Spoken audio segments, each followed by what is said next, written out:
in the FBI. We were getting lots of rumors about this high-level asset that worked for several intelligence agencies at the same time. He worked for the Saudi Intelligence Service.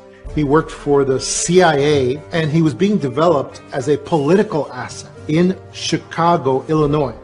He was not even a United States citizen, but it was said that he was a student visa and that he was a national from another country. In 2008, everyone in the intelligence structure found out who he was. It was this individual whose name I don't like to say, who became president in 2008 of the United States. And I will faithfully execute the office of President of the United States. The office of President of the United States. One of his code names was Renegade.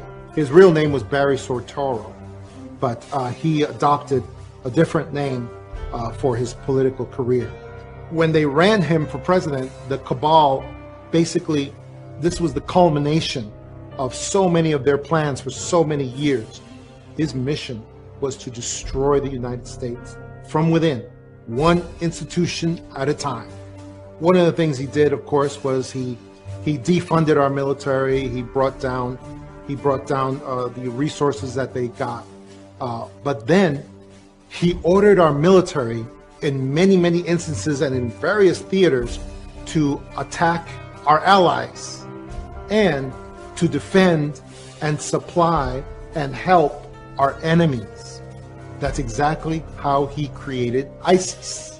He would say publicly that the military were going to bomb our enemies, but then he would have the military actually bomb enemies of ISIS, our allies.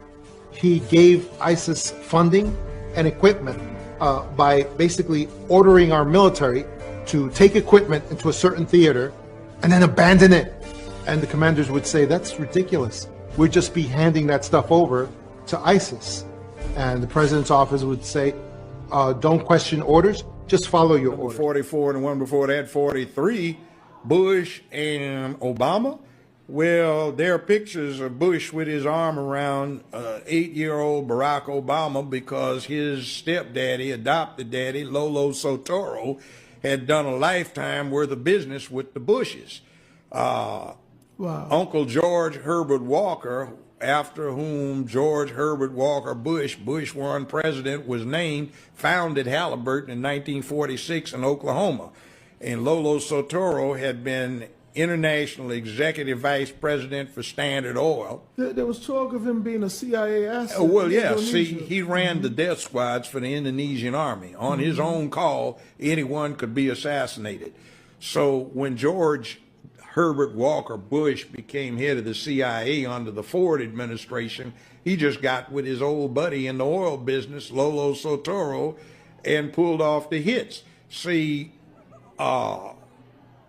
Barack's grandmother has been acknowledged as being the woman that operated the channels through which CIA money went to the Southwest Pacific. So she introduced her daughter, who had just had Barry, Barack, to Lolo Soetoro, and they got married, and Lolo Soetoro adopted Barack Obama. The name was changed to Barry Soetoro. Now, when he went to high school in Hawaii, I know about that high school. I almost sent my oldest son to it. I could afford it, but I didn't think he deserved it. 20 years ago, the tuition was $95,000 a year, not including room and board. When Obama went there, I've talked to 2 of his classmates. They independently state that the tuition, not including room and board, was $45,000. Now, Business Insider reports his income for 2017 at over $200 million net. That's after taxes, deductions, write-offs. For this last year, 2018, they reported it as $570+ million. And that's after all deductions, tax, right? Trump doesn't make that net.